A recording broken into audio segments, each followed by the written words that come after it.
বসে আপনাদের সবার সঙ্গে দেখা করার সুযোগ পেয়ে।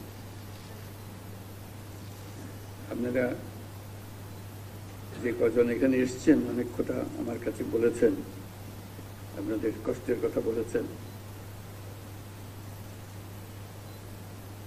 এটা আমি কদ্দূর এই কষ্ট লাঘব করতে পারি সেটা আমি যথাসাধ্য চেষ্টা করব, সে কথাটাই বললাম। বিসমিল্লাহির রহমানির রহিম। আসসালামু আলাইকুম। উপস্থিত সম্মানিত খেতাবপ্রাপ্ত বীর মুক্তিযোদ্ধা ও তাদের সত্তাধিকারীগণ, মুক্তিযুদ্ধ বিষয়ক মন্ত্রণালয়ের উপদেষ্টা, সেনা, নৌ ও বিমান বাহিনী প্রধানগণ, ঊর্ধ্বতন সামরিক ও অসামরিক কর্মকর্তাবৃন্দ এবং উপস্থিত শ্রোতৃবৃন্দ, 1971 সালের এই দিনে আমাদের সশস্ত্র বাহিনীর অকুতোভয় সদস্য এবং বাংলাদেশের আপামর জনসাধারণ সম্মিলিতভাবে দখলদার বাহিনীর বিরুদ্ধে সমন্বিত আক্রমণ সূচনা করে। সেই আক্রমণের ফলে আমাদের বিজয় ত্বরান্বিত হয় এবং ফলশ্রুতিতে আমরা স্বাধীন ও সার্বভৌম একটি দেশ বাংলাদেশ অর্জন করি। আমি আজ গভীর শ্রদ্ধার সাথে স্মরণ করছি স্বাধীনতা যুদ্ধে শাহাদাত বরণকারী সকল বীর শহীদদের এবং মহান আল্লাহর দরবারে আমি তাদের বিদেহী আত্মার মাগফিরাত কামনা করি। আমি সকল শহীদ বীর মুক্তিযোদ্ধা পরিবারের সদস্য এবং সম্মানিত যুদ্ধাহত বীর মুক্তিযোদ্ধাগণের প্রতি আন্তরিক শ্রদ্ধা জ্ঞাপন করছি। সশস্ত্র বাহিনী বিভাগের এই আয়োজনে আর্মি মাল্টিপারপাস কমপ্লেক্সে যে সকল খেতাবপ্রাপ্ত বীর মুক্তিযোদ্ধা ও তাদের উত্তরাধিকারীগণ উপস্থিত আছেন, তাদের জন্য রইল আমার বিনীত শ্রদ্ধা। মুক্তিযুদ্ধ বাংলাদেশের ইতিহাসে সর্বকালের সর্বশ্রেষ্ঠ ঘটনা, যার ফলে পৃথিবীর মানচিত্রে বাংলাদেশ একটি স্বাধীন সার্বভৌম রাষ্ট্র হিসেবে প্রতিষ্ঠাতা এবং পরিচিতি লাভ করেছে।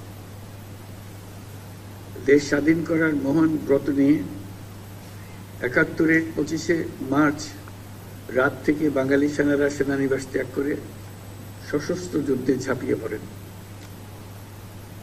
একই সাথে এই দেশের কৃষক, শ্রমিক, ছাত্র জনতা, সাধারণ মানুষ সকলেই যার যা কিছু আছে তাই নিয়ে যুদ্ধে ঝাঁপিয়ে পড়ে, যা একটি জনযুদ্ধে রূপ নেয়।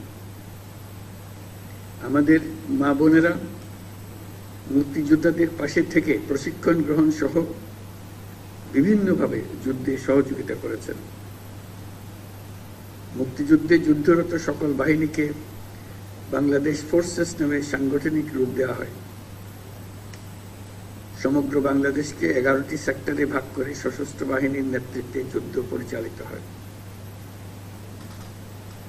এছাড়াও পাকিস্তান নৌবাহিনীতে কর্মরত বাংলাদেশি সাবমেরিনার এবং নাবিকদের সমন্বয়ে গড়ে তোলা অকুতোভয় নৌ কমান্ডো দল অপারেশন জ্যাকপট নামে দুঃসাহসী আক্রমণ পরিচালনা করে বিভিন্ন নদী বন্দরে খাদ্য রসদ বোঝাই শত্রু জাহাজকে ডুবিয়ে দিতে সক্ষম হয়।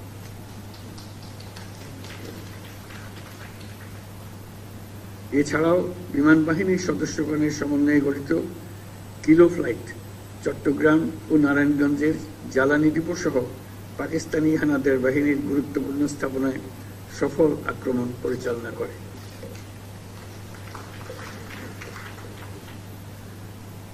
মুক্তিযুদ্ধে সশস্ত্র বাহিনীর এই অবদানকে সাধারণ মানুষের আত্মত্যাগের সঙ্গে একীভূত করার উদ্দেশ্যে প্রতি বছর 21শে নভেম্বর পালিত হয় সশস্ত্র বাহিনী দিবস। আজ সেই দিবস। মহান মুক্তিযুদ্ধে বীরত্বপূর্ণ অবদানের স্বীকৃতি স্বরূপ বীর মুক্তিযোদ্ধাদের কল্যাণে বিভিন্ন সুযোগ সুবিধা চলমান রয়েছে। সময়ের আবর্তে অধিকাংশ বীর মুক্তিযোদ্ধা আজ বয়সের ভারে ভারাক্রান্ত। সশস্ত্র বাহিনী দিবস উদযাপনকালে দেশের বিভিন্ন স্থানে ছড়িয়ে থাকা বীর মুক্তিযোদ্ধাদের আনুষ্ঠানিকভাবে সম্মান জানানোর ক্ষেত্রে সশস্ত্র বাহিনী বিভাগ, নৌ ও বিমান বাহিনী যে উদ্যোগ প্রতি বছর নিচ্ছে তা নিঃসন্দেহে প্রশংসনীয়। এই জন্য সশস্ত্র বাহিনীকে আমি আন্তরিক ধন্যবাদ জানাই। বিগত 5 আগস্ট 2024 সালে ছাত্র জনতার বিপ্লবের মধ্য দিয়ে আমরা এক নতুন বাংলাদেশের সূচনা করেছি। এই নতুন দেশে আমাদের দায়িত্ব সকল মানুষকে একটি বৃহত্তর পরিবারের বন্ধনে আবদ্ধ করা। পরিবারে মতভেদ থাকবে, বাকবিতণ্ডা হবে, আমরা কেউ কারো শত্রু হব না, কাউকে তার মতের জন্য শত্রু মনে করব না, কাউকে ধর্মের কারণে শত্রু মনে করব না। আমরা সবাই সমান, আমরা সবাই একই পরিবারের সদস্য। কেউ কারো উপরে না, কেউ কারো নিচে না, এই ধারণা আমরা জাতীয় জীবনে প্রতিষ্ঠিত করতে চাই। বৈষম্যহীন, শোষণহীন, কল্যাণময় এবং মুক্ত বাতাসের রাষ্ট্রের যে স্বপ্ন নিয়ে মুক্তিযোদ্ধারা দেশ স্বাধীন করেছিলেন, আমি তাদের সেই স্বপ্ন পূরণে অঙ্গীকারবদ্ধ। আমরা এখন থেকেই বাংলাদেশকে এমনভাবে গড়তে চাই যেন এই দেশে জনগণই সত্যিকার অর্থে সকল ক্ষমতার উৎস হয়। বাংলাদেশ বিশ্ব দরবারে একটা মানবিক ও কল্যাণকর রাষ্ট্র হিসেবে সমাদৃত হয়। আমরা সকল রাষ্ট্রের সঙ্গে বন্ধুত্ব বজায় রাখব। আমাদের পররাষ্ট্রনীতির ভিত্তি হবে পারস্পরিক সম্মান, আস্থা, বিশ্বাস ও সহযোগিতা। জলবায়ু সংকট মোকাবেলায় এবং বৈশ্বিক শান্তি অর্থনীতি সুসংহতকরণে আমাদের একত্রে কাজ করতে হবে। তাই বিশ্বের সাথে তাল মিলিয়ে আমাদেরকে এগিয়ে যেতে হবে। আমাদের তরুণ সমাজ সম্পদের সীমাবদ্ধতা থাকা সত্ত্বেও যেন মেধার ভিত্তিতে নিজ নিজ সৃজনশীলতার বিকাশ ঘটিয়ে দেশ গঠনে অবদান রাখতে পারে, আমাদের সেই পরিবেশ নিশ্চিত করতে হবে।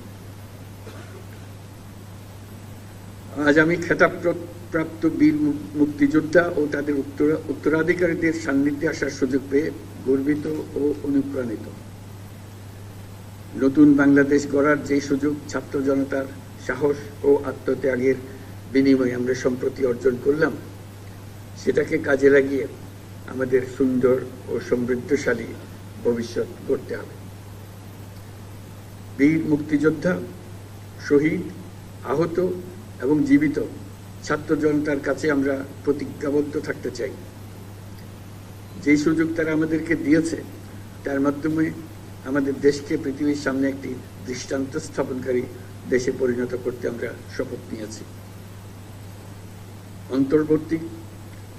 অন্তর্বর্তীকালীন সরকারের প্রধান উপদেষ্টা হিসেবে আমাদের বীর মুক্তিযোদ্ধা এবং তাদের উত্তরাধিকারীদের কল্যাণার্থে যা কিছু প্রয়োজন তা করার জন্য এবং এই ধারা অব্যাহত থাকবে ইনশাআল্লাহ।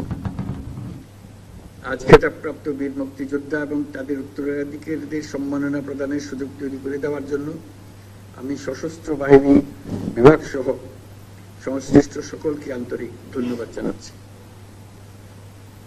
পরিশেষে আমি সকল বীর মুক্তিযোদ্ধা এবং তাদের পরিবারবর্গ সহ সমগ্র দেশবাসীর সুখ, শান্তি এবং সার্বিক মঙ্গল কামনা করে আমার বক্তব্য এখানেই শেষ করছি।